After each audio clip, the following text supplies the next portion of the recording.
Hello there, very good afternoon. You're joining Lunchtime News on MTV Sports. Let's start with the headlines first. Vegetables discarded at the Dambul Economic Centre yet again. Explosion at a store in Akurasa. STF conducts investigations. 74 schoolgirls in Afghanistan hospitalized after inhaling a poisonous gas. Well, now to those stories in detail. Investigations into the blast which took place in a market in Akurasa has been handed over to the police special task force. The police said that a special task force who specializes in investigating explosive devices are conducting investigations.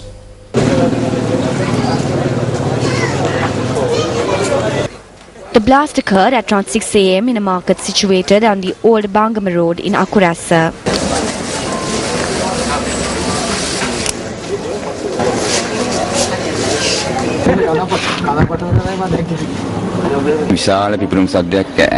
I heard a loud explosion. Afterwards I fell. When I turned around, smoke was emitting from the shop. A person who was inside the shop and was injured collapsed in the middle of the road covered in blood. During the incident, 2 other persons were inside the shop. They also ran out.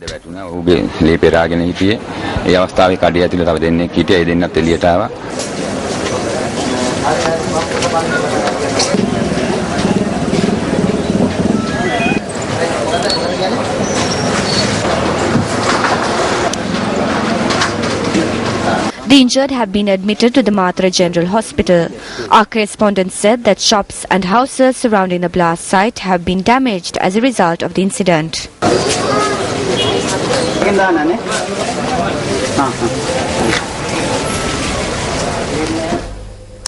Well, stocks of vegetables were being discarded at the Dambul Economic Centre today as well, as they could not be sold. Our reporter says that about 20,000 kilograms of vegetables have been discarded. While labourers were discarding stocks of vegetables this morning, our camera also captured footage of piles of vegetables that are to be discarded. Farmers say that vegetables that fetched a high price during the New Year season cannot be sold at present. Traders say that they have an excessive supply of vegetables and that there are insufficient consumers coming to the economic centre. The secretary of the Dambul Economic Centre, IG Vijayananda, says that a program should be initiated for farmers so they only cultivate as per the need. When the supply increases and demand reduces and the prices reduce, at the same time, if you leave the vegetables for 4 or 5 days without harvesting them, then the quality reduces. It cannot be sold. A policy should be initiated so the supply matches the demand. This should be done by the Department of Agriculture, the Department of Agrarian Services and the officials at village level. This situation would not arise if there is an economic program in this country to produce what is required. The secretary of the Yapagama Farmers Society in Dambulla, E.A. Nyanasena, says it is the government's responsibility to ensure proper management. What we can do is plant a seed, nurture the plant and then bring the harvest to the market. We are doing this properly. We cannot determine prices after we bring it to the market. The price is determined in accordance with the supply. Managing this is the government's responsibility.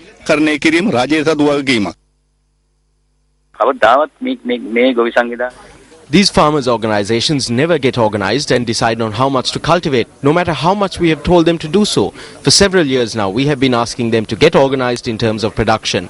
1 or 2 people may incur a loss, but this would prevent all of them from facing a situation like this in the future. The government cannot intervene here. Farmers' societies need to get organized.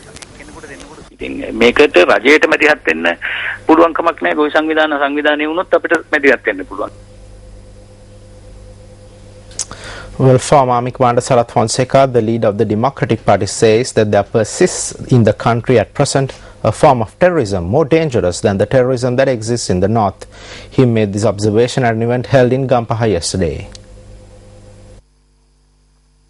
This event was held to mark the opening of the first operations office of the Democratic Party in Gampaha.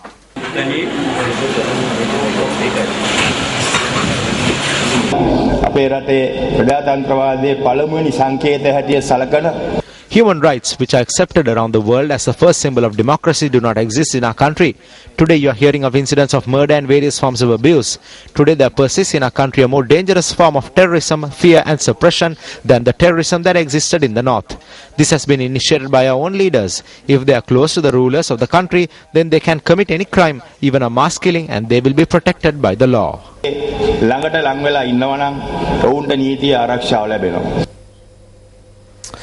Well, a walk to celebrate the 43rd Earth Day organized by the Ministry of Environment and Renewable Energy took place this morning. The walk commenced from the Kimbulavala Junction in Sri Jayawardhanapura at around 10 am. Officials of the Ministry of Environment and Renewable Energy and members of environmental groups took part in the walk. Conclusion to the walk, the celebrants made their way to the Janakala Kendra to continue the festivities for this worthy cause. The 22nd of April marks the celebration of Earth Day, which is observed by many around the world annually.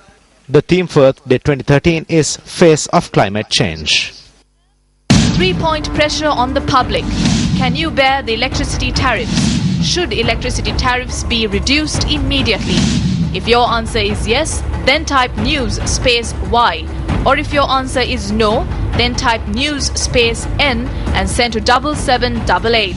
You can also leave your comments on www.newsfest.lk or on the Newsfest Facebook page.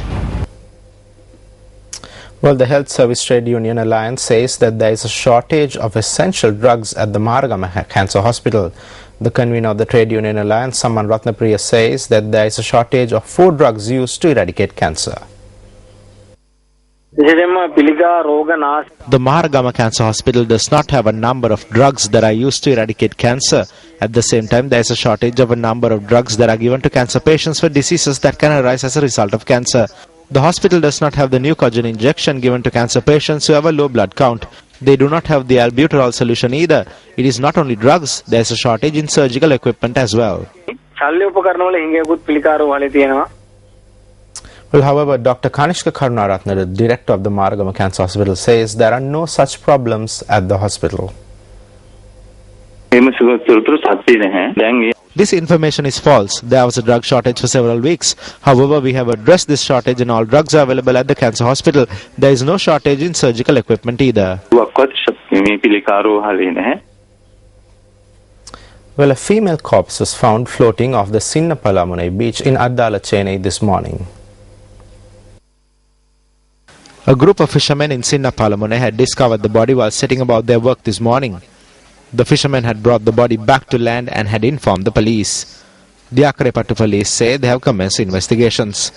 While the woman's age is thought to be about 70, her identity has not been determined.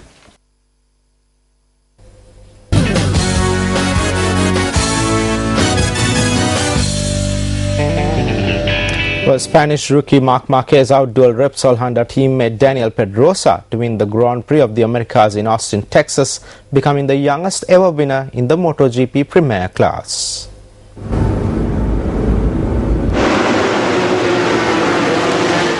"20-year-old Spaniard Marc Marquez, starting on pole, crossed 1.534 seconds ahead of fading Daniel Pedrosa to claim his maiden victory.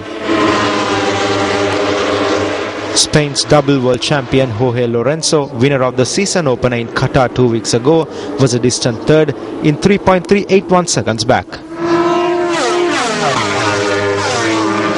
Britain's Cal Crutchlow came home fourth on his non-works Tech 3 Yamaha. He was followed by Germany's Stefan Bradley, who finished fifth.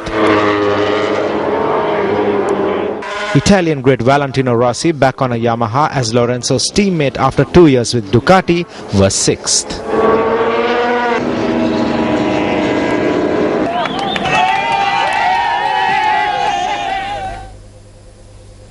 Well, Carmelo Anthony scored 36 points and sparked a fourth quarter comeback as hosts New York Knicks took the playoff series opener against Boston Celtics 85-78 in the NBA. Bradley on Anthony. J.R. Smith had 15 points off the bench, Raymond Felton scored 13, and reserve Kenyon Martin contributed 10 points and 9 rebounds as the Knicks erased a 7-point deficit late in the third quarter. Garnett out to Green. Green for three. Jeff Green scored 26 points, 24 through 3 quarters, and Paul Pierce had 21 for the Celtics, who were held to 8 points in the fourth quarter and shot a miserable 7 of 27 in the second half. Hot start. Boston had 8 turnovers and points in the fourth quarter to fall into a 0-1 hole heading into Game 2 of the best-of-7 series tomorrow at Madison Square Garden. Point play. Pierce falls. Anthony to Copeland. Pierce's three-pointer with 80 seconds left in the third quarter capped a 11-1 spurt and gave the Celtics their biggest lead at 70-63. But Anthony scored 6 points in a 13-2 spurt to put the Knicks ahead to stay 76-72 with 6 minutes and 32 seconds remaining. Nice pass. Felton to Martin. Anthony hit his first 4 shots and had 10 points in the opening 4.5 minutes, but the Celtics fought back to take a 29-26 lead after one period on Green's buzzer-beating three-pointer. Here comes Anthony. Anthony on the drive, banks it in. However, with Carmelo Anthony's 36 points, the New York Knicks routed the Boston Celtics 85-78.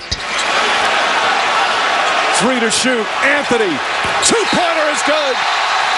Largest lead of the game for the Knicks. Timeout, Boston.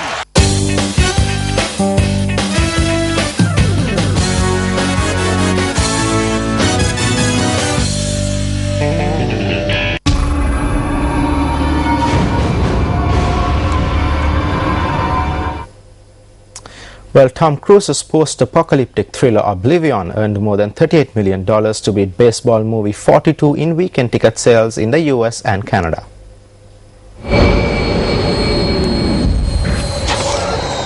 Tom Cruise's post-apocalyptic thriller Oblivion wiped out the box office competition, racking up more than $38 million in weekend ticket sales during its U.S. and Canadian debut. Oblivion, a story set in 2077 about the last humans on Earth, opened a week earlier to strong results in overseas markets. The North American results exceeded pre-weekend forecasts for debut sales in the low to mid 30 million range and earned Cruise his biggest opening since the Mission Impossible films. In Oblivion, Cruise plays a man who repairs the drones that monitor the nearly empty Earth while its last human inhabitants search for a new home. Morgan Freeman co-stars in the film. The debut of Oblivion knocked the baseball movie 42 into second place. The drama about Jackie Robinson, the first black player in the major leagues, earned $18 million from Friday through Sunday after leading the charts a week ago.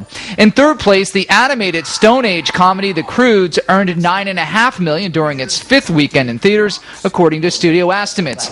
I'm going to have to get some of your personal belongings here, just so I can run them. Rounding out the top five, horror spoof Scary Movie 5 grossed $6 million, and the action sequel G.I. Joe Retaliation took in $5.8 million. Summer blockbuster season, when studios release their big-budget, effects-filled action movies and sequels, kicks off on May 3rd with Iron Man 3, expected to perform very well. Children. Sheep. Some people call me a terrorist. I consider myself a teacher. Lesson number 1. Heroes. There is no such thing.